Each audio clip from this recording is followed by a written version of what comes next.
नमस्कार दोस्तों, स्वागत है आप सभी का एक बार फिर से अर्डा एमसीक्यू जीके में। दोस्तों, राजस्थान जीके और करंट अफेयर का एक और प्रैक्टिस सेट और राजस्थान जीके के अलावा दोस्तों इंडिया के जीके के भी क्वेश्चन मिलेंगे आपको इसमें। करंट अफेयर में आप अंतर्राष्ट्रीय करंट अफेयर, राष्ट्रीय करंट अफेयर और दोस्तों राज्य स्तरीय करंट अफेयर की भी चर्चा करने वाले हैं। ये कुल मिलाकर 50 प्रश्न होंगे आपके, जिसमें दोस्तों राजस्थान भूगोल, राजस्थान कला संस्कृति, राजस्थान इतिहास, भारत भूगोल और अंतर्राष्ट्रीय करंट अफेयर को पढ़ेंगे दोस्तों इन सभी 50 प्रश्नों में। और ये प्रश्न आपके होने वाले दोस्तों एग्जाम में जरूर महत्वपूर्ण साबित होंगे। तो बिना देरी के शुरू करते हैं। और शुरू करने से पहले अगर आपने इस चैनल को सब्सक्राइब नहीं किया है तो इस चैनल को सब्सक्राइब कर लें, पास में स्थित बेल आइकन भी दबा लें ताकि समय समय पर क्लासेस अपलोड होने पर आपको नोटिफिकेशंस मिलते रहें। तो चलिए शुरू करते हैं आज के हमारे पहले प्रश्न के साथ। तो पहला प्रश्न आपके सामने, अर्ली चौहान डायनेस्टीज लिखी है। तो देखिएगा दोस्तों, यहाँ पर पहला विकल्प दे रखा है गौरी शंकर ओझा, दूसरा गोपीनाथ शर्मा, तीसरा नारायण सिंह और चौथा दे रखा है आपके दशरथ सिंह। तो यहाँ पर जो सही उत्तर होगा वो हो जाएगा दोस्तों दशरथ शर्मा के द्वारा लिखी गई है ये अर्ली चौहान डायनेस्टीज, और विकल्प द यहाँ पर हमारे सही उत्तर हो जाएगा। अगला देखिए, अगला है दोस्तों यहाँ पर महाराजा तखत सिंह, जो कि दोस्तों मारवाड़ के यहाँ पर शासक थे, के राज्याभिषेक के उत्सव में कौन सा पॉलिटिकल एजेंट सम्मिलित हुआ।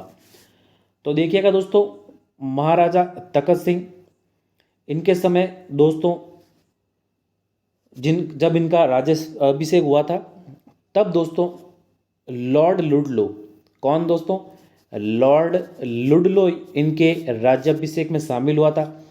तखत सिंह से संबंधित एक और प्रश्न पूछा जाता है दोस्तों, 1857 की क्रांति के समय, कब 1857 की क्रांति के समय जोधपुर का जो राजा था वह कौन था। तो वह था दोस्तों तखत सिंह, ध्यान रखिएगा। विकल्प अ यहाँ पर हमारे सही उत्तर है। अगला 3 नंबर है, अंग्रेजों ने मांगरोल के युद्ध जो कि 1821 में हुआ था में कोटा महाराजा के विरुद्ध किसकी सहायता की थी। तो दोस्तों किसकी सहायता की इन्होंने, तो देखिएगा अच्छा प्रश्न है दोस्तों ये। तो ये सहायता की थी दोस्तों जालिम सिंह की। किसकी सहायता की थी, जालिम सिंह की इन्होंने। सविकल्प यहाँ पर राइट है। अगला 4th नंबर है, जबलपुर, शाकंभरी, श्रीमाल जैसे प्राचीन नगरों का उल्लेख किस शिलालेख में है। तो देखिएगा दोस्तों, जबलपुर, शाकंभरी और श्रीमाल ये सभी दोस्तों प्राचीन नगरों के नाम हैं यहाँ पर, और जो इनका उल्लेख है वो उल्लेख मिलता है दोस्तों किसमें, बिजोलिया शिलालेख में। कौन से शिलालेख में, बिजोलिया में। विकल्प स यहाँ पर आपके राइट आंसर है। 5th नंबर है यहाँ पर, श्रावण प्रतिक्रमण सूत्र चूर्णी ग्रंथ किसके राजकाल के समय चित्रित हुआ। तो देखिएगा दोस्तों, श्रावण प्रतिक्रमण सूत्र चूर्णी ग्रंथ ये किसके राजकाल के समय चित्रित हुआ। तो यहाँ पर जो सही उत्तर होगा वो हो जाएगा दोस्तों कौन सा, विकल्प ब, तेज सिंह के समय। किसके समय दोस्तों, तेज सिंह के समय। और इसके जो रचयिता थे दोस्तों श्रावण प्रतिक्रमण सूत्र चूर्णी के, वो थे कमल चंद। कई बार ये भी प्रश्न पूछा जा चुका है, इसके चित्रकार या रचयिता कौन थे, कमल चंद्र। और किसकी राजकाल के समय चित्रित हुआ दोस्तों, तेज सिंह के समय। तो जो विकल्प ब है ये हमारे राइट आंसर है यहाँ पर। 6th नंबर है, जाक बाबा की विशाल की मूर्ति कहाँ से प्राप्त हुई है। तो देखिएगा, जाक बाबा की दोस्तों जो मूर्ति है वो प्राप्त हुई है यहाँ पर, विकल्प ए राइट है, नोह से। कहाँ से प्राप्त हुई, नोह से, नोह भरतपुर से। कहाँ से, नोह भरतपुर से। अविकल्प यहाँ पर राइट हो जाएगा। अगला 7th नंबर है, तोप ढालने का कारखाना राजस्थान के किस दुर्ग में था। तो देखिएगा दोस्तों, तोप ढालने का कारखाना राजस्थान के कौन से दुर्ग में था। तो ये था दोस्तों यहाँ पर जयगढ़ में। कौन से में था, जयगढ़ में। विकल्प अ यहाँ पर आपके राइट आंसर है। नेक्स्ट 8th नंबर है, नाथू, मुराद, रामलाल, अलीराजा चित्रकारों का संबंध किस चित्र शैली से रहा है? तो इन सभी का संबंध रहा है दोस्तों किस चित्र शैली से? विकल्प ए यहाँ पर राइट आंसर हो जाएगा, बीकानेर चित्र शैली से। किससे रहा है? बीकानेर से। विकल्प ए राइट है यहाँ पर। नेक्स्ट है दोस्तों 9th नंबर, बूढ़ी तीज मनाई जाती है। तो बूढ़ी तीज ये कब मनाई जाती है? शानदार प्रश्न। और तीज त्योहारों से दोस्तों एक ना एक पर्सन कोई भी एग्जाम हो पूछा जरूर जाता है। तो देखिएगा बूढ़ी तीज ये मनाई जाती है दोस्तों भाद्रपद कृष्ण तृतीया को, ना कि दोस्तों शुक्ल तृतीया को, ध्यान रखिएगा। कृष्ण तृतीया को यहाँ पर विकल्प ए राइट है, जिसे दोस्तों कजली तीज भी कहा जाता है। इसे कजली तीज, ये भी पूछ सकता है आपको कि कजली तीज कब मनाई जाती है, तो कंफ्यूज मत होइएगा। भाद्रपद कृष्ण को, कृष्ण पक्ष की तृतीया को। विकल्प अ राइट है यहाँ पर। अगला नेक्स्ट 10th नंबर है आपके, बिंदुरी कहाँ का प्रमुख लोक नृत्य है? तो देखिएगा दोस्तों ये बिंदुरी नृत्य है दोस्तों झालावाड़ का। कहाँ का है दोस्तों? झालावाड़ का। और बिंदुरी नृत्य दोस्तों एक पुरुष प्रधान नृत्य है, पुरुष प्रधान नृत्य। ध्यान रखिएगा यहाँ पर मोस्ट इंपॉर्टेंट क्वेश्चन है दोस्तों, पुराने भर्ती परीक्षाओं में ये क्वेश्चन पूछे जा चुके हैं, तो आगे भी संभावना बनती है कि इन्हीं में से आपको प्रश्न देखने को मिलेंगे। इससे पहले भी दोस्तों जितने भी हमने प्रैक्टिस सेट पढ़े हैं, और वो आपको दोस्तों प्लेलिस्ट में जगह, अगर आप जाओगे तो प्लेलिस्ट में आपको मिल जाएंगे। राजस्थान जीके करंट अफेयर नाम से दोस्तों प्लेलिस्ट बनी है राजस्थान हाईकोर्ट एलडीसी के लिए, तो उस प्लेलिस्ट में जाइए और आपको आई बटन भी दोस्तों अभी मिल जाएगा। इस आई बटन पर क्लिक करके भी दोस्तों आप इस प्लेलिस्ट में जा सकते हैं। तो ये प्रश्न आपके लिए जरूर महत्वपूर्ण साबित होंगे, जो कि करंट के हैं और राजस्थान के जीके के हैं। तो द विकल्प यहाँ पर इस प्रश्न का सही उत्तर हो जाएगा हमारे, पुरुष प्रधान नृत्य है ये बिंदोरी नृत्य। चलिए विकल्प द राइट है यहाँ पर। नेक्स्ट है देखिएगा दोस्तों 11 नंबर क्वेश्चन आपके, डूंगरपुर प्रजा मंडल की स्थापना किसने की? तो डूंगरपुर प्रजा मंडल की स्थापना दोस्तों किसके द्वारा की गई? ये की गई किसके द्वारा? भोगीलाल पांड्या के द्वारा। किसके द्वारा दोस्तों? भोगीलाल पांड्या।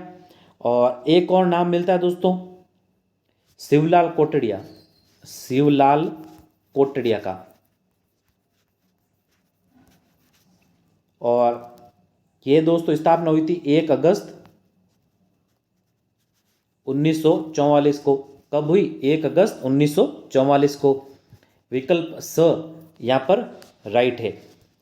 अगला देखिए 12 नंबर है आपके। अगला 12 नंबर, बिजोलिया में तलवार लाग नाम से नई लागत किसने लगाई थी? तो ये लागत दोस्तों लगाई तलवार लाग पृथ्वी सिंह ने। किसने लगाई? पृथ्वी सिंह ने। विकल्प अ यहाँ पर राइट है। अगला देखिए दोस्तों 13 नंबर प्रश्न, पूर्व राजस्थान जो कि 25 मार्च 1948 को उद्घाटन हुआ जिसका, और इसका जो उद्घाटन है वो किसने किया? तो ध्यान रखिएगा दोस्तों पूर्व राजस्थान, इसका उद्घाटन एन.वी. गॉडगिल ने। किसने? एन.वी. गॉडगिल, नरहरि विष्णु गॉडगिल ने किया था। किसने किया? नरहरि विष्णु गॉडगिल ने। विकल्प अ यहाँ पर हमारे राइट आंसर है। इसके प्रधानमंत्री थे दोस्तों गोकुल लाल असावा। प्रधानमंत्री ध्यान रखिएगा, प्रधानमंत्री इसके थे गोकुल लाल असावा, गोकुल लाल असावा। और इसके जो राज प्रमुख थे वो थे दोस्तों भीम सिंह। इसका भी आप ध्यान में रखिएगा, भीम सिंह थे इसके राज प्रमुख। अविकल्प आपके यहाँ पर राइट है। अगला नेक्स्ट दोस्तों 14 नंबर है, राजस्थान में बालिकाओं के लिए कन्या विद्यालय 1932 किसने स्थापित किया? तो ये किसके द्वारा स्थापित किया गया दोस्तों? ये स्थापित किया गया जय नारायण व्यास द्वारा। किसके द्वारा? जय नारायण व्यास द्वारा। विकल्प स यहाँ पर राइट आंसर। अगला 15 नंबर, रियासती सचिवालय की स्थापना कब की गई? रियासती सचिवालय की स्थापना दोस्तों ये की गई 5 जुलाई 1947 को। ध्यान रखिएगा डेट को, 5 जुलाई 1947 को। विकल्प स यहाँ पर आपके राइट आंसर है। देशी रियासतों पर नियंत्रण हेतु, देशी रियासतों पर नियंत्रण हेतु रियासती सचिवालय की स्थापना की गई थी। पटेल साहब दोस्तों इसके अध्यक्ष थे, और सचिव थे दोस्तों तेज तर्रार वीपी मेनन। कौन थे? वीपी मेनन। तो ध्यान रखिएगा दोस्तों। और सरदार वल्लभ भाई पटेल तो इसके थे अध्यक्ष और सचिव थे इनके वीपी मेनन। तो स विकल्प यहाँ पर राइट है। अगला देखिए 16 नंबर है आपके सामने, उदयपुर में महिला मंडल 1935 की स्थापना किसने की थी? तो इसकी स्थापना हुई 1935 में। और स्थापना किसने की? ये स्थापना की दोस्तों किसने? दया शंकर सौत्रिय ने। किसने की थी? दया शंकर सौत्रिय ने। कहाँ पर की? उदयपुर में। कब की? 1935 में महिला मंडल की स्थापना। तो विकल्प अ यहाँ पर हमारे राइट होगा।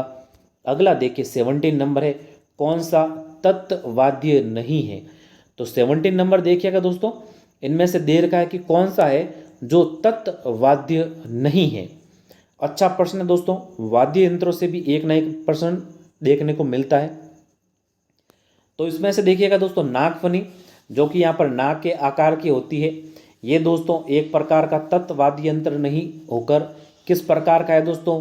सुशिर वाद्य यंत्र है। कैसा वाद्य यंत्र है? सुशिर वाद्य यंत्र। फूंक मारकर बजाए जाने वाले वाद्य यंत्रों को सुशिर वाद्य यंत्र कहते हैं। तत्वाद्य यंत्र वे वाद्य यंत्र होते हैं जो तारों के द्वारा दोस्तों ध्वनि उत्पन्न करते हैं। तो ध्यान रखिएगा, विकल्प द यहाँ पर हमारे राइट है। अगला 18 नंबर है, राजस्थान में मामा भांजा का मंदिर स्थित है। तो राजस्थान में दोस्तों मामा भांजा का मंदिर ये कहाँ पर है? ये है दोस्तों डूंगरपुर में। विकल्प ब यहाँ पर राइट आंसर होगा। अगला 19 नंबर है, आज़ादी के पूर्व नॉन सैल्यूट स्टेट ठिकाने कौन से थे? तो देखिएगा यहाँ पर नॉन सैल्यूट ठिकाने ये थे दोस्तों लावा, कुशलगढ़, नीमराणा। उपयुक्त सभी यहाँ पर राइट आंसर होगा, विकल्प द। और दोस्तों आज़ादी के पूर्व दोस्तों 19 तो रियासतें, 19 रियासतें थी। कितनी रियासतें? 19 रियासतें, 3 ठिकाने थे और एक था दोस्तों केंद्र शासित प्रदेश। केंद्र शासित प्रदेश राजस्थान में। ध्यान रखिएगा यहाँ पर विकल्प द राइट आंसर। यहाँ पर नॉन सैल्यूट ठिकाने थे ये लावा, कुशलगढ़ और नीमराणा। अगला देखिए 20 नंबर है, यहाँ पर तेदड़ आभूषण पहना जाता है। तो तेदड़ जो आभूषण है वो पहना जाता है दोस्तों यहाँ पर स्त्रियों के पैरों में। स्त्रियों के पैरों में यहाँ पर पहना जाता है। विकल्प ब यहाँ पर राइट आंसर होगा। और इन आभूषणों में भी दोस्तों बात करें अगर पैरों की महिलाओं के, तो पैंजणिया नामक आभूषण, ध्यान रखिएगा पैंजणिया आभूषण ये भी स्त्रियों द्वारा पैरों में पहना जाता है। नूपुर नामक आभूषण भी दोस्तों महिलाओं द्वारा पैरों में धारण किया जाता है। झांझर है, आंवला है, टंका है, रमजोड़ है, ऐसे सभी आभूषण हैं जो महिलाओं द्वारा पहने जाते हैं। और तेदड़ ध्यान रखिएगा नाम से दोस्तों वैसे पता नहीं चलता इसका, स्त्रियों द्वारा ये पैरों में पहना जाने वाला आभूषण है। तो विकल्प ब यहाँ के राइट आंसर होगा। अगला देखिए दोस्तों, चलते हैं अगले की ओर। अगला देखिए दोस्तों अब 21 नंबर, अरावली पहाड़ियों में सालर वृक्ष ऊंचाई पर मिलते हैं। तो देखिएगा यहाँ पर अरावली पहाड़ियों में दोस्तों जो सालर वृक्ष है ये कितनी ऊंचाई पर मिलते हैं? तो ध्यान रखिएगा 450 मीटर से अधिक ऊंचाई वाले क्षेत्रों में। जैसे बात करें तो दोस्तों सिरोही में, बात करें तो दोस्तों अजमेर में, उदयपुर में, प्रतापगढ़ में। तो इन क्षेत्रों में ये जो वृक्ष है ये पाए जाते हैं दोस्तों। ध्यान रखिएगा सालर वृक्ष, ब विकल्प राइट होगा यहाँ पर। अगला 22 नंबर है, निम्नांकित में से कौन सा पेड़ गोंद का अच्छा स्रोत है? तो गोंद का जो अच्छा स्रोत है पिछले प्रश्न में जो हमने पढ़ा वो है दोस्तों यहाँ पर सालर वन। ध्यान रखिएगा 450 मीटर से अधिक ऊंचाई वाले क्षेत्रों में मिलते हैं ये, ब विकल्प राइट है यहाँ पर। 23 नंबर है, निम्नलिखित में से कौन सा खनिज सिंगाना के मदान कुदान क्षेत्र से निकाला जाता है? तो देखिएगा दोस्तों ये भी अच्छा प्रश्न। मदान कुदान क्षेत्र से निकाला जाने वाला दोस्तों जो खनिज है वो है दोस्तों कौन सा होगा? विकल्प वो होगा दोस्तों यहाँ पर विकल्प ब तांबा। तांबा दोस्तों यहाँ पर मदान कुदान से निकाला जाता है। इसके अलावा बात करें तो दोस्तों डाबला सिंगाना, डाबला सिंगाना दोस्तों कई बार प्रश्न पूछा जा चुका है डाबला सिंगाना के बारे में। ये कहाँ पर है? ये है दोस्तों झुंझुनू में। कहाँ पर है? झुंझुनू में। तांबे की खान है यहाँ पर। हिंदुस्तान कॉपर लिमिटेड के द्वारा दोस्तों यहाँ पर तांबे का खनन किया जाता है, ध्यान रखिएगा। ब विकल्प आपके यहाँ पर राइट होगा। अगला 24 नंबर देखिए, निम्नलिखित में से किस प्रकार का कोयला गुणवत्ता में श्रेष्ठ माना जाता है। तो सबसे अच्छी क्वालिटी का जो कोयला माना जाता है दोस्तों, वो माना जाता है यहाँ पर एंथ्रासाइट। कौन सा कोयला माना जाता है? एंथ्रासाइट। विकल्प द यहाँ पर हमारे राइट आंसर होगा। और इनमें से दोस्तों जो पिट कोयला है ये सबसे खराब गुणवत्ता का होता है, सबसे खराब गुणवत्ता का।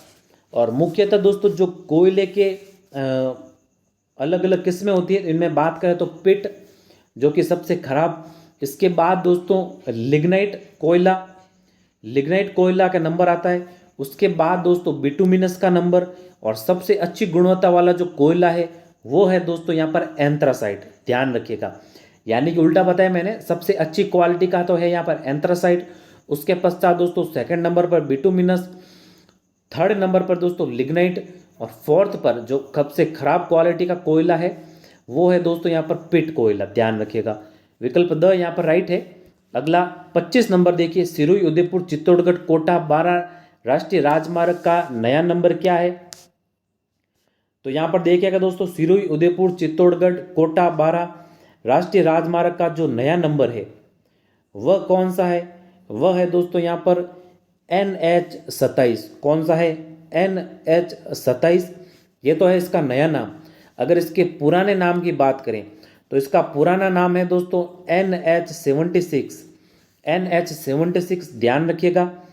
NH27 तो है दोस्तों यहाँ पर नया नाम, जो कि दोस्तों पूर्व पश्चिम कॉरिडोर का हिस्सा है ये राजमार्ग, ध्यान रखिएगा। विकल्प ब यहाँ पर राइट है। अगला देखिए, अगला 26 नंबर आपके सामने, राजस्थान में European Union state partnership programme जिस क्षेत्र में कार्यरत है वह है। तो देखिएगा दोस्तों, यूरोपियन यूनियन जो ये पार्टनरशिप प्रोग्राम है ये दोस्तों जल प्रबंधन में कार्यरत है। 2006 से ये दोस्तों संचालित है, ध्यान रखिएगा। और इंदिरा गांधी पंचायत और तथा ये यूरोपियन यूनियन की सहभागीदारी से संचालित हो रहा है 2006 से राजस्थान में, ध्यान रखिएगा। जल प्रबंधन हेतु ये कार्य करता है। स विकल्प यहाँ पर राइट आंसर है। 27 नंबर, राजस्थान के कौन से जिलों में नर्मदा घाटी परियोजना से जल प्राप्त होता है। तो देखिएगा दोस्तों, नर्मदा घाटी परियोजना से दोस्तों जालोर और बाड़मेर जिले दोस्तों यहाँ पर लाभान्वित होते हैं। नर्मदा जो नहर है दोस्तों, नर्मदा ये सरदार सरोवर से निकाली गई है। सरदार सरोवर बांध से ये नहर दोस्तों निकाली गई है, ध्यान रखिएगा।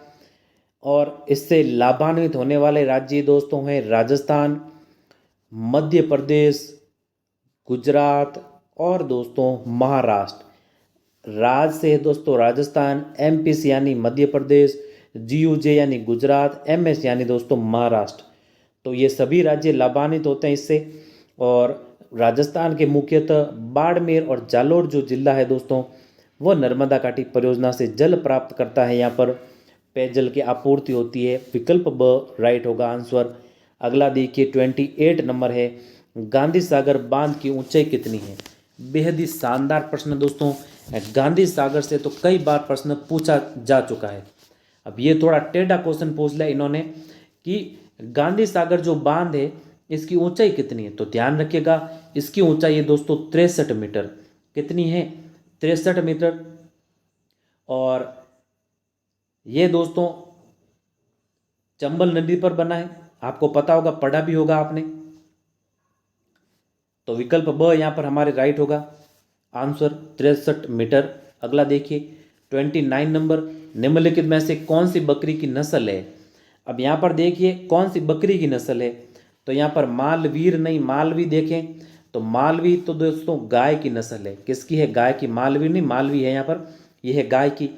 मारवाड़ी देखिएगा, मारवाड़ी यहाँ पर दोस्तों बकरी की हो जाएगी। मारवाड़ी किसकी नस्ल है? बकरी की। पुंगल की बात करें तो पुंगल है हमारे भेड़ की नस्ल। गिर की बात करें, गिर की है दोस्तों यहाँ पर गाय की नस्ल, ध्यान रखिएगा। विकल्प ब हमारे यहाँ पर राइट आंसर। 13 नंबर है, 30 वर्ष से अधिक समयावधि की औसत वायुमंडलीय दशाओं को कहते हैं। तो 30 वर्ष से अधिक समयावधि की औसत वायुमंडलीय दशाओं को दोस्तों यहाँ पर कहा जाता है जलवायु। विकल्प ब राइट आंसर। आसान सा प्रश्न था ये तो। अगला देखिए 31 नंबर, ओजोन दिवस मनाया जाता है। तो प्रतिवर्ष ओजोन दिवस मनाया जाता है दोस्तों 16 सितंबर को। कब मनाया जाता है? 16 सितंबर को, ध्यान रखिएगा। 5 जून को पर्यावरण दिवस मनाया जाता है, विश्व पर्यावरण दिवस, ध्यान रखिएगा। सविकल्प आपके यहाँ पर राइट आंसर होगा। अगला देखिए 32 नंबर, निम्नलिखित में से कौन सा शहर शुगर मिल से होने वाले प्रदूषण से ग्रसित है? तो शुगर मिल कहाँ पर है? गंगानगर में। विकल्प ब यहाँ पर राइट आंसर हो जाएगा। शुगर मिल की स्थापना 1937 में हुई थी, आप जानते होंगे। और यहाँ से दोस्तों चुकंदर से शक्कर और यहाँ पर देसी शराब का उत्पादन भी होता है, आपको ये भी पता होगा, जानकारी होगी। विकल्प ब यहाँ पर राइट है। स्थापना को ध्यान रखिएगा 1937 में हुई थी। अगला 33 नंबर है, निम्नलिखित में से कौन सा वन्यजीव अभयारण्य धौलपुर में स्थित है? अब ये भी थोड़ा अच्छा प्रश्न है, देखिएगा। तो इनमें से देखिए सरिस्का तो है दोस्तों अलवर में। केसर बाग, केसर बाग दोस्तों यहाँ पर धौलपुर में है। सज्जनगढ़ है दोस्तों उदयपुर में। कहाँ पर है? उदयपुर में, ध्यान रखिएगा। केसर बाग इनमें से जो है वो है धौलपुर में। केसर बाग के अलावा वन विहार, रामसर, ये भी दोस्तों है धौलपुर में, इनके बारे में भी ध्यान रखिएगा। विकल्प ब राइट है यहाँ पर। 34 नंबर, राजस्थान का मोटा पादप प्रजाति किस वास का वर्ग है? तो देखिएगा ये है दोस्तों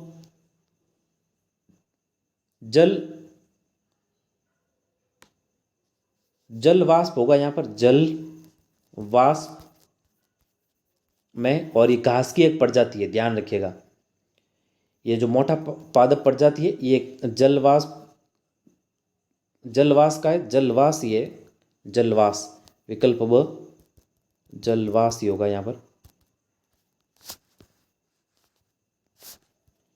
विकल्प ब ही राइट होगा दोस्तों यहाँ पर। जलवाष्प नहीं है, ये घास की प्रजाति है। कैसी है? घास की।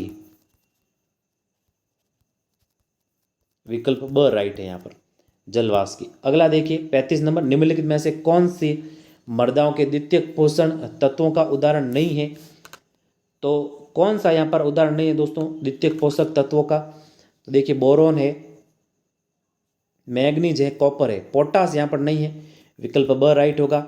अगला 36 नंबर, राजस्थान के चूरू जिले में कोपेन वर्गीकरण के अनुसार किस प्रकार की जलवायु स्थित है? तो देखिएगा दोस्तों, अगर कोपेन के वर्गीकरण की बात करें तो कोपेन का वर्गीकरण हम पहले भी दोस्तों पढ़ चुके हैं। ये देखिए यहाँ पर जो क्षेत्र है इसको कोपेन महोदय ने दोस्तों BWHW नाम दिया। इस वाले क्षेत्र को BSHW नाम दिया। इस वाले क्षेत्र को CWG नाम दिया। इस वाले क्षेत्र को AW नाम दिया। अब चूरू आपको पता है दोस्तों किस क्षेत्र में आ जाएगा? यहाँ पर BWHW में। तो बस विकल्प ब यहाँ पर हमारे राइट आंसर हो जाएगा।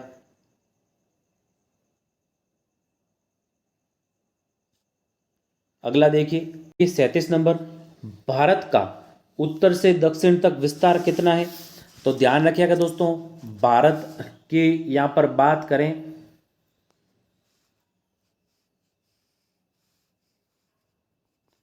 तो उत्तर से दक्षिण की दोस्तों जो लंबाई है यहाँ पर वो कितनी है? वो है दोस्तों यहाँ पर ध्यान रखिएगा 3214 किलोमीटर। कितनी है? 3214। और जो ये 2933 दे रखी है ये पूर्व से पश्चिम की है, पूर्व से पश्चिम, ऐसे ध्यान रखिएगा आप। और इसकी जो कुल स्थलीय सीमा है भारत की 15,000 कितनी है? 200। कितनी है? 15,200। तो इसके बारे में भी दोस्तों आप ध्यान में रखिएगा। वैसे अविकल्प हमारे इस प्रश्न का राइट आंसर होगा। अब ये भारत के भूगोल के क्वेश्चन है, शुरू हो रहे हैं यहाँ से। भारत का क्षेत्रफल विश्व के क्षेत्रफल का कितना है, तो कितना प्रतिशत है दोस्तों, 2.42%। ध्यान रखिएगा, विकल्प ब राइट है यहाँ पर। और विश्व की कुल जनसंख्या का 17% जो जनसंख्या है वो दोस्तों भारत में निवास करती है, यानी विश्व की टोटल जनसंख्या का 17% भारत में निवास करता है। तो इसके बारे में आप ध्यान रखिएगा। अगला देखिए 39 नंबर है, मैकाल का पठार भारत के किस राज्य में है, तो मैकाल का पठार है कहाँ पर, छत्तीसगढ़ में। अविकल्प राइट होगा। 40 नंबर है, कोरेगांव भीमा युद्ध स्मारक किस राज्य में स्थित है, तो कोरेगांव भीमा युद्ध की हाल ही में दोस्तों 205वीं वर्षगांठ थी, क्योंकि 1 जनवरी, कब, 1 जनवरी 1818 को, 1 जनवरी 1818 को दोस्तों कोरेगांव में दोस्तों युद्ध हुआ था, कोरेगांव भीमा युद्ध, ध्यान रखिएगा। और हाल ही में पूरे देश में 205वीं जो है वर्षगांठ है स्मृति में मनेगी, इस युद्ध की स्मृति में। और ये जो स्मारक है ये है दोस्तों महाराष्ट्र में, कहाँ पर है, महाराष्ट्र में। अविकल्प राइट होगा यहाँ पर। अगला देखिए 41 नंबर है, किस देश ने 2023 के पहले 6 महीनों के लिए यूरोपीय संघ की परिषद की अध्यक्षता संभाली है। अब अच्छा प्रश्न है दोस्तों, ये थोड़ा ध्यान रखिएगा। अगले 6 महीनों के लिए यहाँ पर जो अध्यक्षता संभाली यूरोपीय संघ की। अब यूरोपीय संघ के बारे में ध्यान रखिएगा दोस्तों, प्रति 6 महीने में यहाँ पर जो अध्यक्ष देश होता है वो इसका बदलता रहता है। और जो जनवरी से दोस्तों आगे वाले 6 महीनों में इसकी अध्यक्षता करेगा वो करेगा दोस्तों स्वीडन। कौन सा देश करेगा, स्वीडन, यहाँ पर यूरोप का देश। अविकल्प आपके यहाँ पर राइट होगा इस प्रश्न का। और 1 जनवरी 2023 से अगले 6 माह तक के लिए अध्यक्षता करने वाला ये देश। अगला 42 नंबर, खबरों में रहे एम प्राणेश किस खेल से जुड़े, मोस्ट इंपॉर्टेंट प्रश्न है, पूछ सकते हैं, थोड़ा ध्यान रखिएगा। तो इनका संबंध है दोस्तों, एम प्राणेश का संबंध शतरंज से है। किससे है, शतरंज से। और ये तमिलनाडु के हैं, कहाँ के हैं, तमिलनाडु के। हाल ही में भारत के ये दोस्तों 79वें शतरंज ग्रैंड मास्टर बने हैं, ग्रैंड मास्टर बने हैं, इसीलिए थोड़े से चर्चा में है। तो कौन से बने हैं, 79 में कौन बने हैं, एम प्राणेश। किससे संबंधित है, शतरंज से। कहाँ से, तमिलनाडु से। तो सभी जानकारी को ध्यान रखिएगा, मोस्ट है यहाँ पर। 43 नंबर, हाल ही में किस राज्य ने अंतर्राष्ट्रीय पुस्तक मेले का आयोजन किया। बेहद ही शानदार उम्दा प्रश्न, करंट के शुरू हो चुके हैं प्रश्न दोस्तों। पिछले दो कौन से प्रश्न, 41 नंबर से शायद शुरू किया था हमने, 41 के 40 से शुरू है। कोरेगांव वाला भी थोड़ा सा चर्चा में था जनवरी माह में, इसीलिए।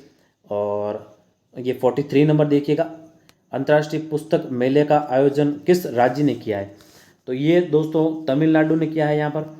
विकल्प ब राइट है। नेक्स्ट 44 नंबर, भारतीय सेना ने किस देश के साथ एक संयुक्त प्रशिक्षण अभ्यास चक्रवात वन शुरू किया, मोस्ट इंपॉर्टेंट, ध्यान रखिएगा।